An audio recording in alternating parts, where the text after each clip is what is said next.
I will be silent no more on any issue when people say and do things that are offensive and racist. I feel like I have an obligation to speak, and so I am.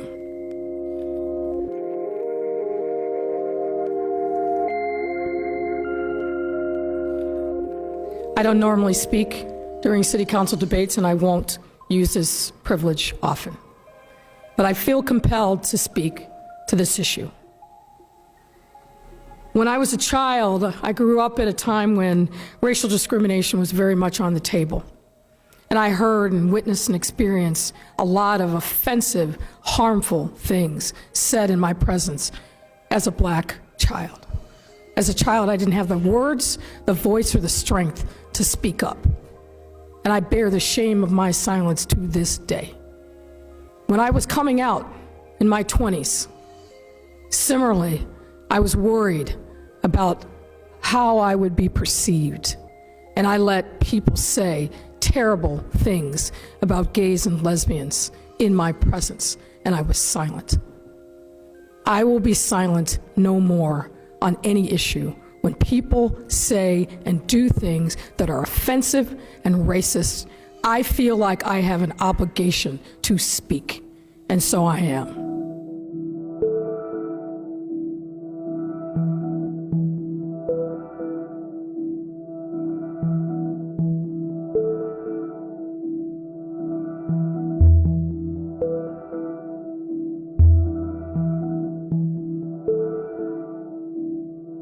I've never gotten a white gay guy come to me asking me for help because they've been discriminated against. How do you objectively create a standard to say that someone is a lesbian, someone is gay? I guess you can objectively do something as a transgender, but how do you objectively get to those points? And what they saying on black radio is they concerned that this is another way for white males to get more contracts. And I'm concerned about opening up another window for white males to manipulate the system and take something away from African Americans, Hispanics, and real women contractors. I think about that movie, The Two Firemen, where they were faking like they were gay, right? I think about that. And they did all those things to, what was that, to be on the fire department or whatever, get benefits. They were faking that they were gay to get benefits. And that's a concern of mine. It's not the questions that are the problem.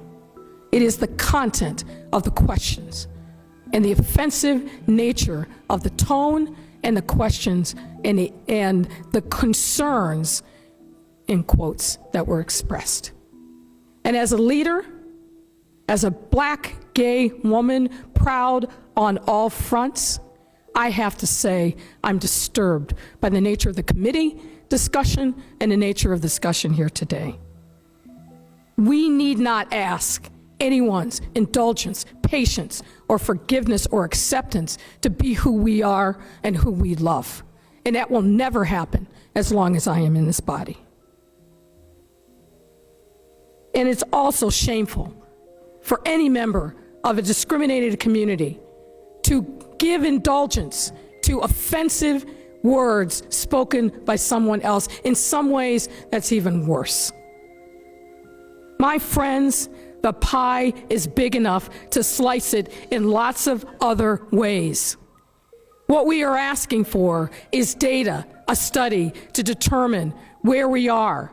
And yes, of course, we need to work on other issues, but we need not victimize, demonize, and discriminate through our words against anyone else, because we are worried about what the size of the pie is going to be for me. So please, our children are watching. Please choose your words carefully in this body. We are leaders. People look to us. They will take our words seriously, as they should. And I would just say, be careful in how you express yourselves. Of course, ask questions. That's what a deliberative body does. But do it in a way that doesn't demonize or victimize anyone else.